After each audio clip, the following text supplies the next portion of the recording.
18ஆம் படி கருப்பசாமி துணை. என் தங்கப்பிள்ளையே, இன்னும் சற்று நேரத்திலேயே நீ முகமலர்ந்து சந்தோஷப்படும்படி ஒரு நல்ல விஷயத்தை உன் வாழ்க்கையில நடத்தி கொடுப்பதற்காக தான் இந்த கருப்பசாமி உன்னை தேடி வந்திருக்கேன். உனக்கு என் மேல முழு நம்பிக்கை இருந்தா இதை இப்போதே முழுவதுமாக கேட்டுவிடு.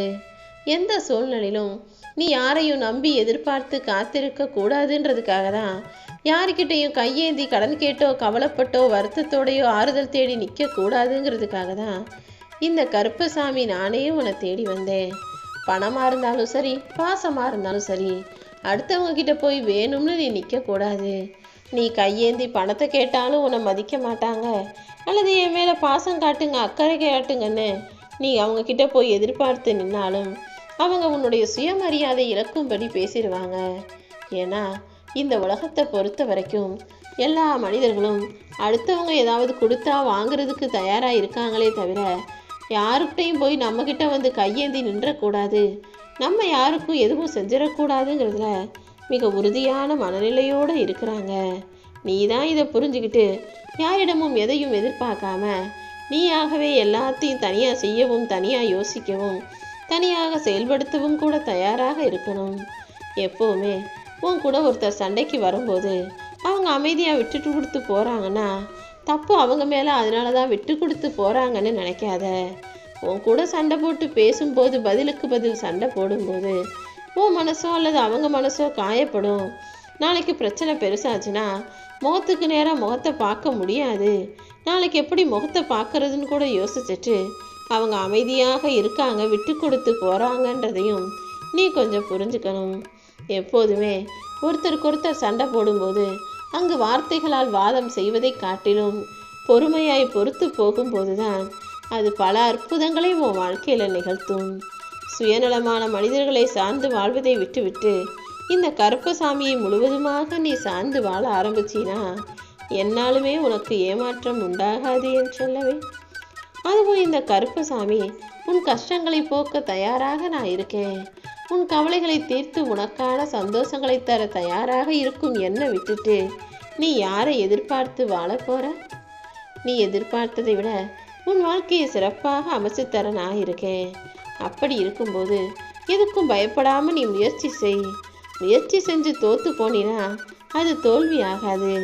அடுத்த முறை வெற்றி பெறுவதற்கான ஒரு ஊக்கம்னு இந்த தோல்வியை எடுத்துக்கிட்டு தொடர்ந்து நீ முயற்சி செய்யும்போது அடுத்த முறை நிச்சயமாக நீ வெற்றி பெறுவாய். அதை யாராலும் தடுக்கவே முடியாது என் செல்லமே. ஒரு முறை தோத்து போயிட்டா ஐயோ நான் தோத்து போயிட்டேனேன்னு சோர்ந்து போகக்கூடாது. எது தோல்வி? ஒரு முறை ஜெயிப்பது மட்டுமே தோல்வி. வெற்றி அடுத்தடுத்த முறை ஜெயிப்பதும் தோல்வியும் தோல்வின்ற கணக்கில் வரவே வராது. வெற்றிங்கிறது ஒவ்வொரு முறை ஜெயிச்ச பிறகும் அடுத்தடுத்து ஜெயிக்கணுன்ற வைராகியத்தோட வேலை செய்கிறது தான் வெற்றி. அல்லது ஒரு முறை தோத்தாலுமே கூட மனம் தளராம தொடர்ந்து ஒவ்வொரு முறையும் முயற்சி செய்வதற்கு பேர்தான் வெற்றி. அப்படி தோல்வி அடைஞ்சாலும் தைரியமாக நீ முயற்சி செஞ்சா அதுவும் வெற்றி பெற்றதற்கு சமம்தான். அப்படி வெற்றியை எதிர்பார்த்து காத்திருக்கும் என் அன்பு பிள்ளையான உனக்கு உன் வாழ்க்கையில நிரந்தர வெற்றியை தரணுன்ற எண்ணத்தோடு தான் இந்த கருப்பசாமி உன்னை தேடி வந்தேன். யார் உனக்கு எதிராக போட்டி பொறாமன்னு எதோட உன்னை தேடி வந்தாலும் நீ அவர்களை உனக்கு எதிரான சவாலாக நினச்சிக்கோ. சவாலை சமாளிக்கக்கூடிய அளவுக்கு தைரியமாக போட்டி போட்டு உன்னுடைய திறமையை வெளிப்படுத்தி உன் வாழ்க்கையில் நீ ஜெயிச்சு காட்டணும். முயற்சிங்கிறது எல்லா விஷயங்களிலும் உனக்கு இன்பத்தை கொடுத்துடாது. ஆனால் முயற்சி இல்லாமல் ஒருபோதும் இன்பம் வந்துவிடாது தானே. நீ தொடர்ந்து முயற்சி செய். இன்பமோ துன்பமோ வெற்றியோ தோல்வியோ எது வந்தாலும் நீ தொடர்ந்து முயற்சி செய்யும்போது ஒரு நாள் இல்லாட்டி ஒரு நாள் நிச்சயமாக உன்னால் ஜெயிக்க முடியும். உன்னுடைய குறிக்கோள் என்னங்கிறத நீ புரிஞ்சுக்கிட்டினா உன் வாழ்க்கையில் சரியான பாதையில் நிச்சயமாக பயணம் செய்வ. அதை விட்டுட்டு லட்சியம் குறிக்கோள் எதுவுமே இல்லாமல் வாழ்க்கையை வீணாக வாழ்ந்துட வேண்டாம். எப்போதுமே மனிதன்னா ஒரு எண்ணம் இருக்கணும், ஒரு உறுதி இருக்கணும், ஒரு லட்சியம் இருக்கணும். உனக்கென ஒரு குறிக்கோளை வச்சுக்கிட்டு அதை விடாமல் தொடர்ந்து அடைவதற்காக முயற்சி செய்யும் போது எந்த சூழ்நிலையிலும் யார் முன்னாலேயும் நீ தோத்து போக மாட்ட. யார்கிட்டையும் தேவையில்லாமல் வீண் விவாதம் செய்யும் போது அங்கு நீ மன அமைதி இழக்கும்படி சூழ்நிலைகள் உருவாகும். எப்பவுமே தைரியமாக இரு. யார் உனக்கு நல்லது செஞ்சாலும் கெட்டது செஞ்சாலும் அதை பெருசாக எடுத்துக்காத. உனக்கு நல்லது செஞ்சவங்கள நன்றியுணர்வோடு நினச்சிக்கோ. கெட்டது செஞ்சவங்களை பழி வாங்காம அவங்கள இந்த கருப்பசாமி நான் பார்த்துக்குவேன்னு என் பொறுப்பில் விட்டுட்டு உன்னுடைய வேலைகளை மட்டும் தொடர்ந்து செஞ்சாலே போதும். வாய்ப்பு வருவதற்கு முன்பாக நீ அதற்கு தயாராக இருப்பது தானே வெற்றியின் ரகசியம். எனக்குன்னு நல்ல நேரம் வரும், அதிர்ஷ்டம் வரும்னு சும்மா காத்துக்கிட்டே இருக்கக்கூடாது. அது வருவதற்கு முன்பாக அதை அடைவதற்கு தயாராக நீ இருக்கணும். கற்றவர்களிடம் கற்பதை விட கற்றுக்கிட்டு இருக்கவங்க கிட்ட கற்றுக்கிறது தான் நல்லது. ஏன்னா படித்து முடித்தவங்களுக்கு ஒரு கட்டத்துக்கு மேலே அனுபவமும் ஒரு அளவோடு முடிஞ்சு போயிருக்கும். ஆனால் இப்போ படிச்சுக்கிட்டே இருக்கிறவங்களுக்கும் இப்போ வாழ்க்கையை கற்றுக்கிட்டே இருக்கிறவங்களுக்கும் தினம் தினம் மாறிக்கொண்டே இருக்கும் இந்த உலகில் வரக்கூடிய மாற்றங்கள் நல்லா தெரிஞ்சு வச்சுருப்பாங்க. அதனால தான் கற்றுக்கிட்டவங்கள விட இப்போ கற்றுக்கிட்டு இருக்கிறவங்க கிட்ட போய் நீ எதுவானாலும் கற்றுக்கோன்னு சொல்கிறேன். இந்த உலகில் வாழும் எல்லா உயிரினங்களும் கொஞ்ச நேரம் தூங்குறதுங்கிறது இயல்பான ஒன்று. ஆனால் அடுத்தவங்க கிட்ட கடன் வாங்கினா அந்த கடன் ஒருபோதும் தூங்காது. கடன் எப்போதுமே வட்டிக்கு மேலே வட்டி போட்டுக்கிட்டே இருக்கக்கூடிய ஒரு விஷயம். அதனால் எந்த சூழ்நிலையிலும் கடன் வாங்கணுன்ற எண்ணத்தை உனக்குள்ள உருவாக்கிக்காத. கடன் இருந்தாலும் அதை சீக்கிரமே முடிச்சுட்டு நிம்மதியான சந்தோஷமான வாழ்க்கையை வாழ தயாராகு. இந்த பூமியில் நீ செருக்காக ஆணவமாக நடக்கக்கூடாது. ஏன்னா பூமி தானே உன்னை தாங்கி நிற்குது.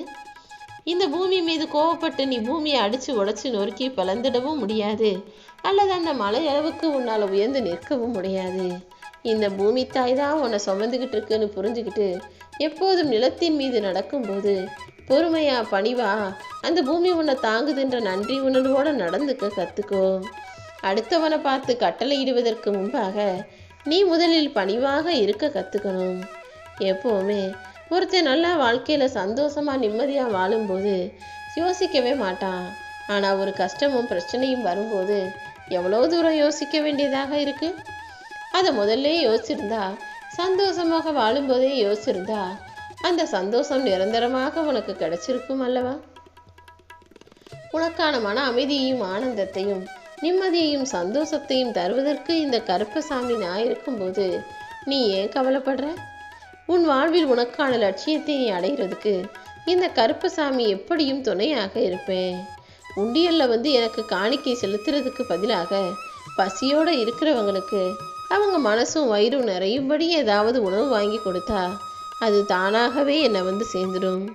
நீயும் அப்படி நல்லது செஞ்சு தான தர்மம் செஞ்சு புண்ணியம் சேர்த்துக்கொள்வதின் பலனை நிச்சயமாக உனக்கு கிடைக்க செய்வேன். சோதனைகள் தானே ஒரு மனிதனுக்கு அவனையே அறிமுகப்படுத்தக்கூடிய விஷயம். உன் வாழ்க்கையிலையும் நான் சோதனைகளை கொடுத்ததே உன்னை நீ புரிஞ்சுக்கணுங்கிறதுக்காக தான். எவ்வளவு கஷ்டமான சூழ்நிலை வந்தாலும் தவறான செயலில் ஈடுபடக்கூடாது. முயற்சி செஞ்சும் ஒரு விஷயம் நடக்கலை கிடைக்கலைன்னா அதை அப்போதே மறந்துடணும். ஏன்னா நீ கஷ்டப்பட்டு முயற்சி செய்யும்போது நான் அதை உனக்கு கொடுக்கணும்னு தான் நினைப்பேன். ஆனால் அதையும் தாண்டி நீ கஷ்டப்பட்டும் ஒரு விஷயம் உனக்கு கிடைக்கலைன்னா அது உனக்கு சரியானது இல்லைங்கிறத புரிஞ்சுக்கிட்டு அதை உடனே மறந்துவிடு என் செல்லமே. அன்பும் இரக்கமும் பாசமும் பணிவும் எப்போவுமே உன் வாழ்க்கையின் அடிப்படை தேவைகள்ங்கிறத புரிஞ்சுக்கோ. எல்லார்கிட்டையும் அன்பாயிரு, இரக்கத்தோட பாசத்தோட நடந்துக்கோ. உன் வாழ்க்கைக்கு தேவையானதையும் உனக்கான சிறப்பானதையும் இந்த கருப்பசாமி நான் கொடுக்குறேன். இந்த உலகங்கிற பெருங்கடலை தாண்டி போகிறதுக்கு 2 வழிகள் தான் இருக்குது. ஒன்று நல்லவங்களோட நட்பு வைக்கிறது, இன்னொன்று நல்ல நல்ல நூல்களை படிப்பது. இது 2ஐயும் நீ செய்யும்போது இந்த உலக வாழ்க்கையை ஜெயிப்பதற்கு ஏதாவது ஒரு நல்ல வழி பிறந்திடுமேன் செல்லமே. இந்த கருப்பசாமியை நோக்கி நீ வேண்டி கேட்ட எல்லா வேண்டுதல்களையும் நிச்சயமாக நிறைவேற்ற தான் போகிறேன். அதுவும் நீயே ஆச்சரியப்பட்டு வியக்கக்கூடிய வகையில் ஒரு நல்ல விஷயம் இன்னைக்கு நடக்க போகுது. இந்த கருப்பசாமி மேலே நம்பிக்கை இருந்தால் இதை முழுவதுமாக கேட்டு முடி. நிச்சயம் அற்புதங்களையும் அதிசயங்களையும் உன் கண்களால் நீ பார்ப்பாய் என் செல்லமே. உன் வாழ்க்கையில் உச்சத்தை தொட்ட பிறகுதான் நீ இந்த உலகத்தை விட்டு பிரிஞ்சு போவாய். அது வரைக்கும் புனிதமான பாதங்களின் மீது பாரத்தை போட்டு, அதாவது இந்த கருப்பசாமியின் பாரத்து மேலே உன்னுடைய பாரங்களை எல்லாம் போட்டுட்டு நம்பிக்கையோடு அந்த நல்ல நாள் வரும். சீக்கிரமே எல்லா பிரச்சனைகளும் தீர்ந்து நிம்மதியாக வாழ முடியுன்ற நம்பிக்கையோடு உன் வாழ்க்கையை வாழ ஆரம்பி. நீ முதுமை அடையும் போது பிள்ளைகள் உன்னை பராமரிக்க 2 காரணம்தான் இருக்கும். ஒன்று, நீ அவங்களுக்காக சேர்த்து வச்ச பணமும் சொத்து சுகமும். இன்னொன்று, அவங்கள வளர்த்த விதம். நீ மட்டும் அவங்கள சரியாக வளர்த்துருந்தினா அவங்க உன்னை ஒரு பாரமாகவே நினைக்க மாட்டாங்க. உன்னை காப்பாற்றக்கூடிய அளவிற்கு நல்லெண்ணம் கொண்ட பிள்ளைகளையும் நல்ல புத்தி கொண்ட பிள்ளைகளையும் நீதானே உருவாக்கணும். எப்போதுமே இந்த கருப்பசாமி உனக்கு துணையாக இருப்பேன்னு வாக்கு கொடுத்துருக்கேன். அப்புறம் என்ன நடந்தாலும் எதையும் கண்டுகொள்ளாமல் கவலைப்படாமல் சந்தோஷமாக இரு. உன்னை சுற்றி நடக்கிற எல்லாமே உனக்கு சாதமாக உனக்கான நல்லதாக இருக்கும்படி இந்த கருப்பசாமி நான் பார்த்துக்கிறேன். கருப்பன் துணை.